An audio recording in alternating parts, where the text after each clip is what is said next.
বিসমিল্লাহির রহমানির রহিম। আসসালামু আলাইকুম ওয়া রাহমাতুল্লাহ।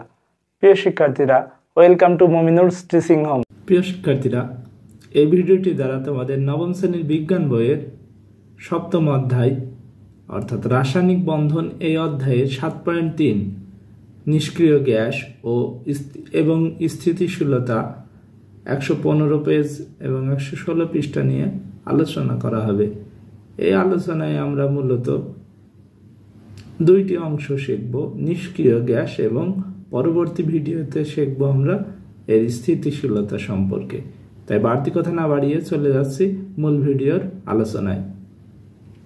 Audio Jungle।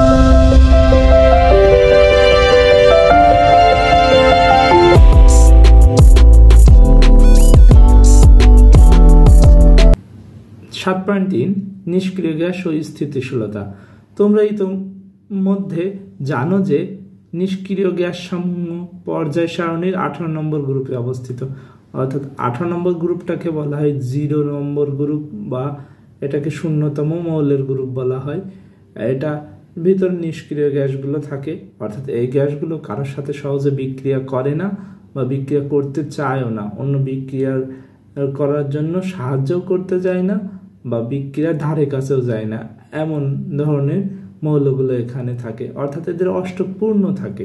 তাই এরা সহজে এরা নিজেরা এমনভাবে থাকে, সম্পূর্ণভাবে থাকে, তাই এদের আর অভাব হয় না বা নতুন করে ইলেকট্রন গ্রহণের বা ত্যাগের, এই বিষয়টাই বলা হয়েছে। নিষ্ক্রিয় গ্যাসগুলো এই নিষ্ক্রিয়তা বা স্থিতিশীলতার কারণ হচ্ছে এদের সর্বশেষ শক্তি স্তরে ইলেকট্রন দ্বারা পূর্ণ থাকে, অর্থাৎ সর্বশেষ শক্তি স্তরে ইলেকট্রনের ঘাটতিও থাকে না, আবার পর্যাপ্ততাও থাকে না। ইলেকট্রনের পারমাণবিক সংখ্যা, এই হিলিয়ামের পারমাণবিক সংখ্যা 2, কাজেই তার একটি মাত্র শক্তি স্তর হচ্ছে 1s। সেটি পূর্ণ করতে মাত্র 2টি ইলেকট্রনের প্রয়োজন হয়। নিচে দেখো হিলিয়ামের ইলেকট্রন বিন্যাস দেখানো হয়েছে, নিয়নের দেখানো হয়েছে, আর্গনের দেখানো হয়েছে, ক্রিপ্টনের দেখানো হয়েছে, জেননের দেখানো হয়েছে। এমনভাবে তোমরা চাইলে রেডনেরও করতে পারতে।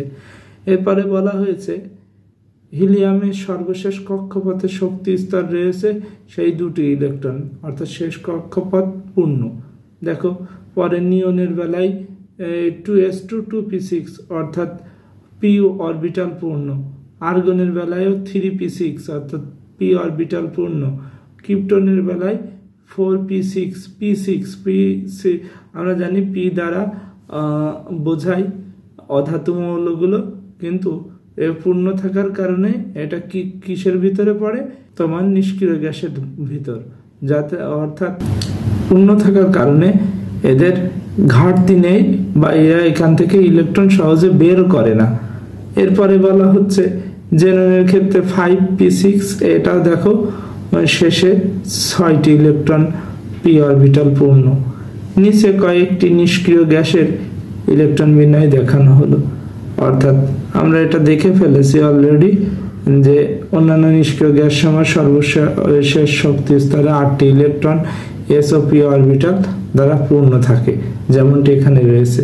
কাজেই নিষ্ক্রিয় গ্যাসের ইলেকট্রন বিন্যাস থেকে দেখা যাচ্ছে যে হিলিয়ামের সর্বশেষ শক্তি স্তরে 2টি এবং অন্যান্য নিষ্ক্রিয় গ্যাসের ক্ষেত্রে 8টি ইলেকট্রন থাকায় সর্বশেষ শক্তি স্তর পূর্ণ করতে আর ইলেকট্রন প্রয়োজন নেই। তাই এরা স্থিতিশীলতা অর্জন করে কোনো মৌলের সর্বশেষ শক্তি স্তরে 8টি ইলেকট্রন থাকলে এরা সর্বাধিক স্থিতিশীল হয়। নিষ্ক্রিয় গ্যাস সমূহ অধিক স্থিতিশীল হওয়ার দরুন তারা অন্য মৌলকে ইলেকট্রন প্রদান করে না, আবার গ্রহণও করে না, ফলে এরা রাসায়নিকভাবে আসক্তিহীন বা নিষ্ক্রিয় হয়ে পড়ে। এজন্য এদেরকে বলা হয় নিষ্ক্রিয় গ্যাস। এই ভিডিওয় মূলত এতটুকুই আলোচনা ছিল। পরবর্তী ভিডিওয়ে আমরা অষ্টকের নিয়ম এবং উদাহরণ সম্পর্কে জানতে পারবো। তোমরা সকলে ভালো থাকো, সুস্থ থাকো, মন দিয়ে পড়াশোনা করো। তোমাদের সকলের জন্য শুভকামনা রইল। আসসালামু আলাইকুম ওয়া রাহমাতুল্লাহি ওয়া বারাকাতুহু।